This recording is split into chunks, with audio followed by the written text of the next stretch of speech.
चुकाना है, इसका ये करना है, उसका वो करना है, ये एलपीबी लाइक बनी थी, ये एलपीबी लाइक टूट गई, इसका ऐसा है, उसका ऐसा है, वो कस्टमर बना था, इस महीने उसने कुछ खरीदा नहीं, वो ज्वाइन किया था, उसने कुछ करा नहीं।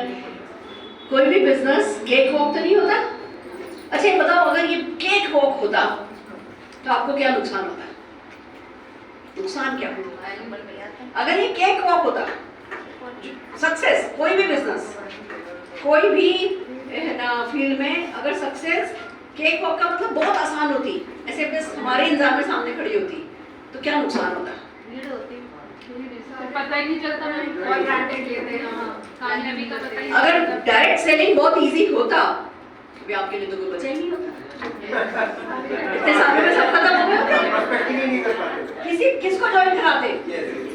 सब तो कर रहे हैं, सबके लाख लाख 2-2 लाख रुपए के चेक हैं, आप किसको ज्वाइन कराओगे? तो ये बहुत बड़ा प्लस पॉइंट है। कहते हैं पावर ऑफ मल्टीप्लिकेशन बहुत पावरफुल होती है। 1 का 2, 2 का 4, 4 का 8, 8 का 16, डबल करते जाओ, 16 से 32, 32 से 64, 30 दिन में 53 करोड़ हो जाता है। 53 करोड़। अगर ये कैलकुलेशन अच्छे से डायरेक्ट सेलिंग में काम कर रही होती तो क्या होता? सोचो। तो हिंदुस्तान का बच्चा मोदी के ज्वाइन कर चुका होता, फिर आप क्या करते? तो अच्छा है कि ये इजी नहीं है, अच्छा है कि ये रिवॉर्डिंग है, इनाम है, तो सबके लिए नहीं है। सिर्फ उनके लिए जो डिजर्व करते हैं, सिर्फ उनके लिए जो सचमुच पाना चाहते हैं, सिर्फ उनके लिए जो सचमुच कीमत चुकाना चाहते हैं।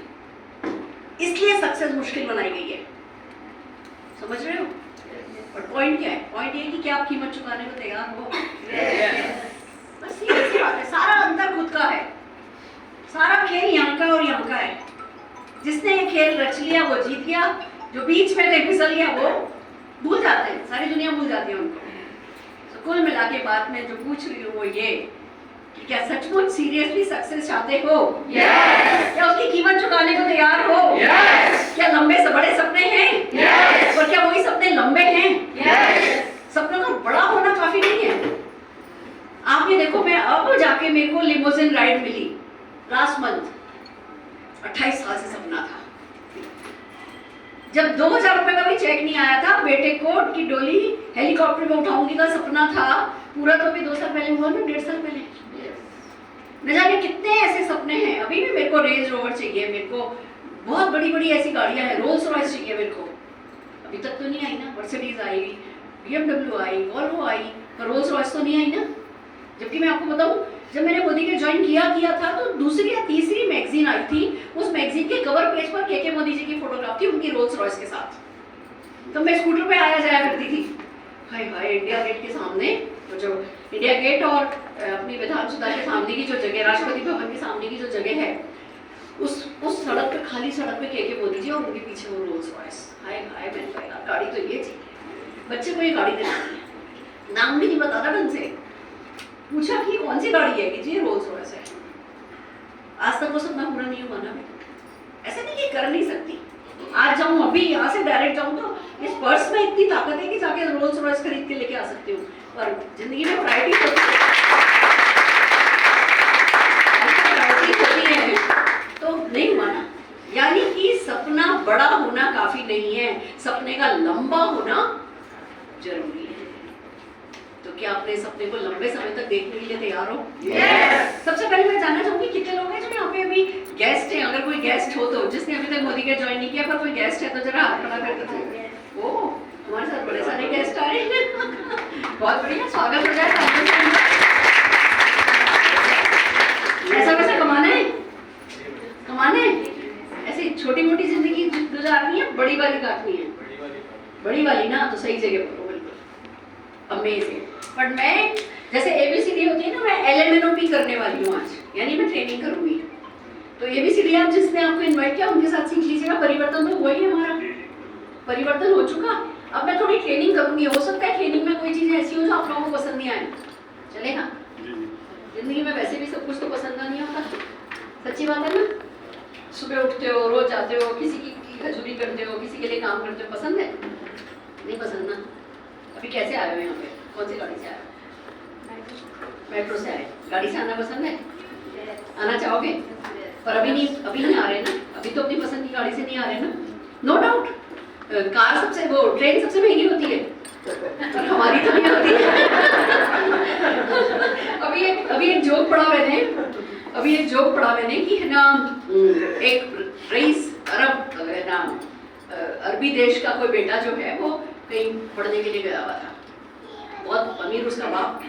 तो उसने जो है फादर की चिट्ठी आई कि बेटा तुम कैसे हो, तो इसने चिट्ठी में जवाब दिया कि मैं ठीक हूँ, बस है ना मैं बहुत एम्बेरेस्ड फील करता हूँ, मुझे बहुत बुरा लगता है जब मैं है ना अपनी फरारी में आता हूँ और यहाँ पे मैक्सिमम लोग मेरी क्लास के ट्रेन से आते हैं, मेट्रो से आते हैं। उसने जवाब भेजा, तो उसके पापा की दोबारा चिट्ठी आई, पापा ने उसको अरबों रुपए का चेक भेजा था कि बेटा ऐसा करो जाके ट्रेन खरीद लो, बिल्कुल ऐसा नहीं होना चाहिए कि वो बड़ी में आया और तुम छोटी में आओ। जोक आया था कि मतलब खाली पैसा का भी नहीं, दिमाग भी होना चाहिए, जो उसके पास नहीं था, तेल के कुएं थे उसके पास, पर दिमाग नहीं था। तो बंदे को ने ट्रेन खरीदने के लिए पैसा भेजा अपने बेटे को कि ये तो शर्म की बात है कि तू फरारी में जाता है और वो सबके सब मतलब मेट्रो से आ रहे इतनी बड़ी। तो नो डाउट मेट्रो बहुत अच्छी चीज है, बट हम सबको अपनी फरारी में खरीदनी है। हम सब मेट्रो से, लोकल से, सिटी बस से। मैं अपने बच्चे को जब बैठा करती थी बस में तो नीचे सुला लेती थी, पैरों के नीचे, दोनों पैरों के नीचे ना सुला लेती थी, फिर ऐसे पैर आगे कर लेती थी जिससे कोई उसके ऊपर से नहीं निकल जाए। वो मेरे पैरों के नीचे कंबल में सो करके ही पड़ा हुआ है, कोई बात नहीं। बस से शुरुआत हो, लोकल ट्रेन से शुरुआत हो, मेट्रो से शुरुआत हो, उसमें कोई गलती नहीं है। शुरुआत हुई है, ये सही बात है, कैसे हुई है, किन परिस्थितियों में हुई है, कोई फर्क नहीं पड़ता। आज कहाँ हो मायने नहीं रखता, जाना कहाँ चाहते हो वो मायने रखता है। तो कितने लोग आगे जाना चाहते हो, फरारी खरीदना चाहते हो, अपने बच्चों को फरारी में घुमाना चाहते हो, तो सही जगह पर एक बार जोरदार तालियां अपने लिए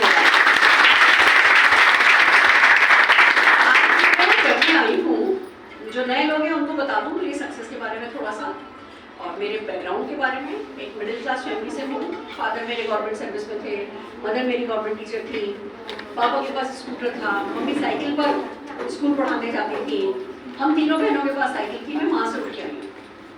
मतलब मैं आपको बता दूँ, जो कमरा मेरा था जिस बेडरूम में मैं सोती थी उसमें एक छोटा सा वो थी, पहले के ज़माने में खाट होती थी वो निवाड़ वाली, तो थोड़ा बड़ा मतलब जैसे सिंगल और डबल के बीच का निवाड़ वाला मेरा पलंग था, और उसके पास में गोदरेज का इस साइज का फ्रिज रखा रहता था। एक बार भूकंप आया तो मेरी आंख खुली, वो फ्रिज में बर्तन खड़खड़ा रहे थे, इतना छोटा वो कमरा जहाँ से हम शुरू हुए। तो बहुत परिवार छोटा, मतलब हूँ मिडिल क्लास फैमिली की, बट बस पापा चाहते थे जिंदगी में कुछ अच्छा करो, पढ़ाई लिखाई करो, तो मैंने बीकॉम किया, एमकॉम किया, सब साइकिल पे 70-70 किलोमीटर साइकिल चला लेती थी एक दिन में। साइकिल पे जाना, साइकिल पे आना, ट्यूशन पढ़ने साइकिल पे जाना, कॉफी हाउस में कॉफी मतलब डोसा खाने जा रहे हैं तो वो भी साइकिल पे अपनी बहन को डबलिंग करके ले जाती थी। कभी मन नहीं होता था तो पापा स्कूटर पे मम्मी को भी बैठा लेते थे, तीनों बहनों को भी बैठा लेते थे। छोटी वाली बहन आगे में खड़ी हो जाती थी, हम दोनों बहनें स्टेपनी पे बैठ जाती थी। फिर हमारी सब गाड़ी जा रही होती थी, यानी हमारा स्कूटर पापा का लेबरेटर जा रहा होता था तो लोग गिनते थे 1 2 3 4 5। कौन कहता है हिंदुस्तान को गाड़ियों की जरूरत है? उस समय नई संजय गांधी जी ने मारुति लॉन्च की थी, तो हमने सुना अपने कानों से लोगों को कहते हुए कि कौन कहता है हिंदुस्तान में कार की जरूरत है? कोई जरूरत नहीं, हमारे तो स्कूटर ही कार है। कोई शक नहीं, वो अच्छे दिन थे, वो पैसा कम था पर ज्यादा पैसे का करना क्या तब हमें वो भी तो नहीं पता था, तब इतना एक्सपोजर भी तो नहीं था, तब ये सोच रील तो चलती नहीं थी ना। अब तो ऐसे एक फोन खोलो क्या दिखेगा? थाईलैंड, ऐसे करो तो सिंगापुर, फिर ऐसे करो तो इस्तांबुल, ऐसे करो तो टर्की। कितने लोगों को ये फॉरेन कंट्री दिखती है अपने रील चलाते तो सबको। और एवरेज ये कहता है, साइंटिफिक स्टडी ये कहती है कि अगर आप एक फोन के नोटिफिकेशन को देखने के लिए कि अरे किसका नोटिफिकेशन आया, किसका मैसेज आया, फोन खोलते हो 23 मिनट बाद बंद करते हो, 23 मिनट तक रील देख रहे हो, एवरेज है। पता ही नहीं चलता क्यों, क्या देख रहे हैं, बस एक के बाद एक देख रहे होते हैं। एक बार नाम ले लो मुझसे, नया फ्रिज खरीदना है तो फ्रिज की आपको आप जो मुझसे बोल लो, हमारा फोन सुनता है, बोल के देखो ज्वेलरी, तो ज्वेलरी दिखने लगेगी। यस और नो? हमारा फोन सब सुनता है, उसके सब कान है, उसके सब वो अच्छे से सब समझता है, तो हमारे को एक्सपोजर है। और दूसरी बात हम देखते कितने सारे लोग रील बनाते हैं, कितने लोग की वाली रील देखते हैं? रील दिखाते हैं ना ऐसे रील में की देखते हैं। वो लोग हमारे जैसे होते हैं, अलग होते हैं, हमारे जैसे होते हैं, और जो है पैसा कमा रहे होते हैं, इधर घूमने जा रहे होते हैं, इधर घूमने जा रहे होते हैं, जो पैकिंग सिखा रहे होते हैं कि सूटकेस की ऐसी पैकिंग करो, हमें लगता है इससे तो 10 गुना अच्छे हैं, नहीं लगता ऐसा? हमारा भी तो मन करता है घूमने जाएं, फिरने जाएं। तो पहले एक्सपोजर नहीं था, अब एक्सपोजर है, तो अब तो पैसा तो चाहिए चाहिए। यस और नो? कितने लोग पैसा कमाए बिना मरने को तैयार? यमराज भी आएगा तो कहेंगे भैया रुक जा, अभी शौक पूरा नहीं किया, है ना, अभी बहुत कुछ करना बाकी है।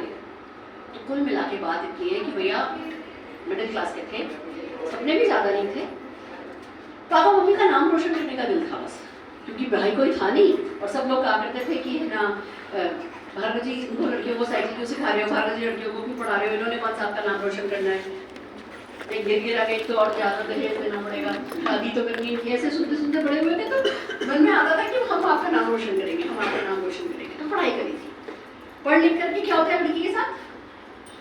शादी। तो एक चार्टर्ड अकाउंटेंट से हमारी शादी हो गई, शादी हो गई, फिर क्या होता है?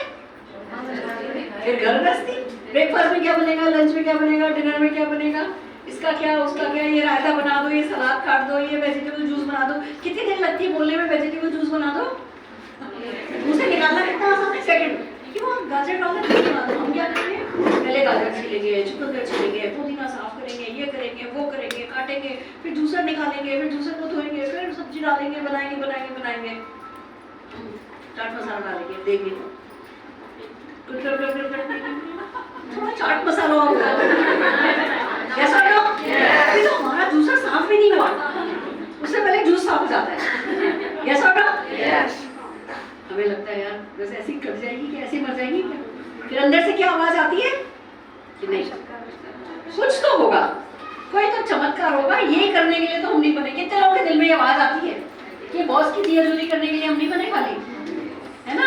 सुबह सुबह 5 बजे खेतों पे जाकर के आले होने के लिए नहीं बने हम खाली। यस और नो? कितने लोग जो खेती करते वक्त सोचते हैं कि हम भी कभी स्विट्जरलैंड के खेत देखेंगे, है ना? मन देखेंगे ना? तो बस वही है कि सपने थे। सपने होने से क्या होता है? सपनों का क्या करते हैं हम? अखबार के नीचे दबा के रखते हैं, तो हमने भी दबा रखे थे। अगर ये मोदी केयर नहीं आया होता तो हमारे सपने कहाँ होते? भाई कागज के नीचे होते, अखबार के नीचे। थैंक गॉड मोदी केयर आ गया, पता चला कि एक बिजनेस अपॉर्चुनिटी है, कोई इन्वेस्टमेंट नहीं है, कोई रिस्क नहीं है, कोई टेंशन नहीं है, कोई टारगेट नहीं है, कोई लॉस नहीं है, कोई बॉस नहीं है, पार्ट टाइम में होता है, सपोर्ट मिलता है, कोई सिखाएगा, सब अच्छी बातें। ये सुनो, ऐसा लगता है जैसे बिजनेस में कुछ गड़बड़ है ही नहीं। ऐसा तो कोई बिजनेस हो नहीं सकता जिसमें गड़बड़ नहीं हो, और ऐसा लगता है जैसे कोई गड़बड़ है ही नहीं, तो लगता है कि ये तो स्कैम है। जो चीज बिल्कुल अच्छी दिखे उसमें जरूर कुछ गड़बड़ है। यस और नो? तो मुझे भी यही लगा, 9 महीने लगाए अपने ढंग से इस बिजनेस को शुरू करने। ज्वाइनिंग तो डाल दी थी, ज्वाइनिंग तो फ्री है, चलो लगा लो, पर ढंग से समझ के शुरू करके ढंग से एक्शन करने में, अपनी झिझक निकालने में, अपने डर भगाने में 9 महीने लगाए। लोग कहते हैं सुरेखा पापा बहुत समझदार है, कितने लोग मानते हो? आज की तारीख में अगर 1 करोड़ का चेक है महीने का, तो 9 महीने नुकसान किया तो कितने करोड़ का घाटा मैं खा चुकी हूँ? अच्छा आप बताओ, आप में से कितने लोगों ने 9 करोड़ का घाटा खाया है? तो इस रूम में तो सबसे बेवकूफ मैं हूँ, तो इस रूम में तो सबसे बेवकूफ मैं हूँ। 9 करोड़ का घाटा, और ये घाटा बढ़ता जा रहा है। अभी मोदी केयर 15 नवंबर से पहले कुछ ऐसा लाने वाला है कि अभी हमारे को मंथली चेक आता है, वो मंथली चेक आता रहेगा, हर महीने आएगा एज इट इज। ये प्रोडक्ट यही रहेंगे, ये प्लान यही रहेगा, सब कुछ ये एज इट इज, ये समझ लो सब कुछ। एक चेक तो आता ही रहेगा, हर हफ्ते एक और चेक आएगा। समीर जी को बड़ा मन है कि हम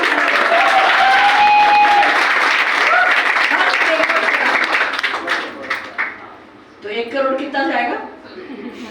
2 करोड़ हो जाएगा। तो 2 करोड़ के हिसाब से 9 महीने का लगाओगे तो 18 करोड़ का नुकसान हो जाएगा। तो नुकसान तो बढ़ता जा रहा है।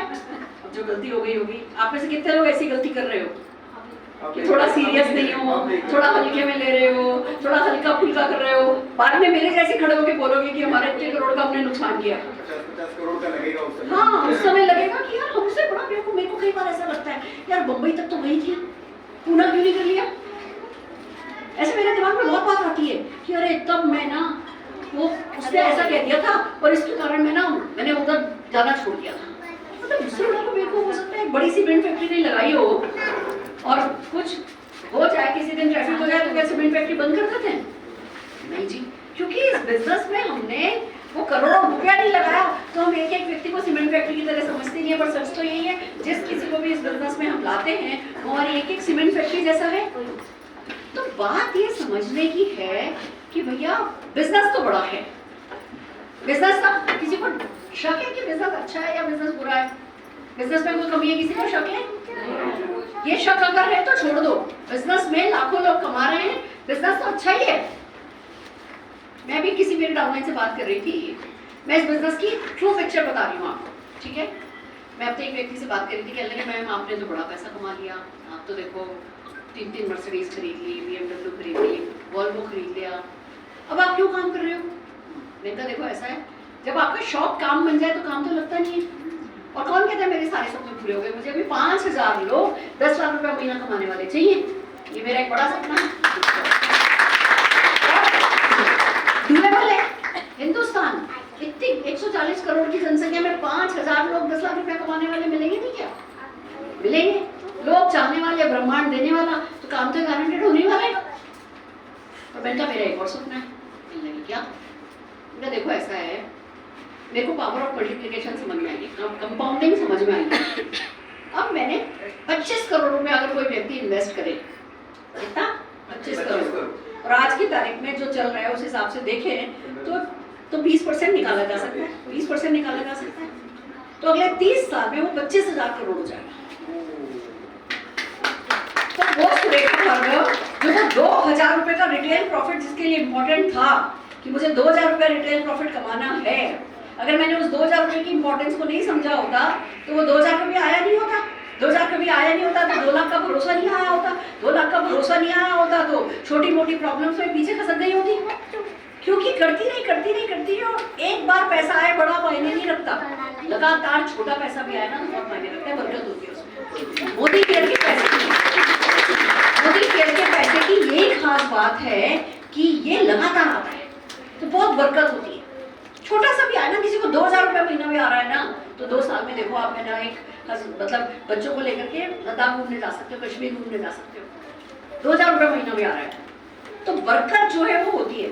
तो मैं अपनी बरकत के बारे में बता रही हूँ। मैंने मेरे बेटे को कह दिया मैं 25,000 करोड़ के दर्शन किए बिना मरने नहीं वाली हूँ। कौन कह रहा है कि याद रखना, कौन कह रहा है? 100 रुपया पॉकेट मनी मिलती थी जिस दिन मैंने मोदी का ज्वाइन किया था। स्कूटर पर बैठ करके चुन्नी से बच्चे को बांध करके ऑफिस में मीटिंग करने आया करती थी, सिर पे घूंघट था, हिंदी एक भाषा आती है खाली, आत्मविश्वास था नहीं, तो घर में ऐसा खास सपोर्ट था नहीं। बच्चा इतना क्रैंकी था कि मतलब आंख खुले और बहन को नहीं देखे तो रो रो के सांस रोक ले। सुबह 5:30 बजे से रात को 11 बजे तक किचन चलती है हमारे यहाँ। किसी को समोसे खाने हो तो बाहर से नहीं लाए जाएंगे, घर में बनाए जाएंगे। और घर वालों को टाइम नहीं लगता बोलने में, जरा चाय के साथ समोसे हो जाए, हम लगे 2 घंटे। सूप बनाया, ब्रेड स्टिक नहीं बनाई। ब्रेड स्टिक बाजार में तो अब मिलती है, हम घर में बनाया करते थे।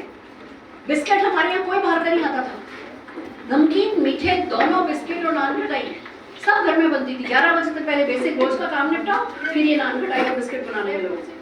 रोज 5 किलो मटर छीलती थी मैं, 5 किलो धनिया, कथुआ, मेथी, पालक, रोज 2 से 2.5 घंटा सब्जी छीलना। मेरे सारे ये हरे हरे हो गए थे, मैं वहीं से आई हूँ। आज 25,000 करोड़ का सपना जो मुझे दिख रहा है कि पूरा होगा, तो किस बल पे कह रही हूँ? किस बल पे कह रही हूँ? मोदी के बल पे और अपनी मेहनत के बल पे, अपने माइंडसेट के बल पे। तो मोदी के रंग सबके पास है, अब मेहनत और माइंडसेट बची है। कितने लोग मेहनत करने को तैयार हो? चलो माइंडसेट करने में मैं हेल्प करती हूँ। Are you ready? क्या करने आई हूँ आज मैं? ऐसे उंगली लो, ऐसे घुमाओ, खोलो, पेज खोलो, ढक्कन ऊपर करो, अब अंदर सेट करो चीजें। 10 लाख रुपए महीना दलाली सब सेटिंग करो, पापा ढक्कन लगाओ और पेज कसो, चाबी फेंको। 10 लाख रुपए महीना कमाने का कितने लोगों का इरादा है? ठीक है, ये हम एक बेंचमार्क लेके चलते हैं कि आज जो कुछ भी हम सिखाएंगे, जो कुछ भी हम बातचीत करेंगे वो 10,000 रुपए के लिए नहीं करेंगे, 10,000 रुपए के लिए सोचोगे मेरी ट्रेनिंग अटेंड करोगे तो मैं भारी पड़ूंगी, लगेगा रहने दो, ये हमसे नहीं होगा, वो हमसे नहीं होगा। 10,000 रुपए के लिए मेरा सिखाया काम मुश्किल है, 10 लाख रुपए के लिए मेरा सिखाया काम आसान है। तो कितने लोग 10 लाख रुपए के लिए काम करने को तैयार? पक्की बात? खाली मेरे को दिखाने के लिए एक दूसरे को देख के हाथ खड़े करो, अंदर से पक्का इरादा है? बहुत बढ़िया। तो आज हम जो बात करने वाले हैं उसको कहते हैं पिटफॉल्स ऑफ डायरेक्ट सेलिंग, खड्डे जो डायरेक्ट सेलिंग के रास्ते पर आते हैं। एक होता है हर बिजनेस का रूल होता है क्या करें, एक होता है क्या नहीं करें, डोंट्स, कि इस बिजनेस में कैसे नहीं सोचना है, इस बिजनेस में क्या नहीं करना है। क्योंकि देखो हमारे बिजनेस में दो ही तरीके के लोग सफल नहीं होते, या तो वो जो आते ही नहीं, ज्वाइन ही नहीं करते, या वो तो छोड़ जाते हैं।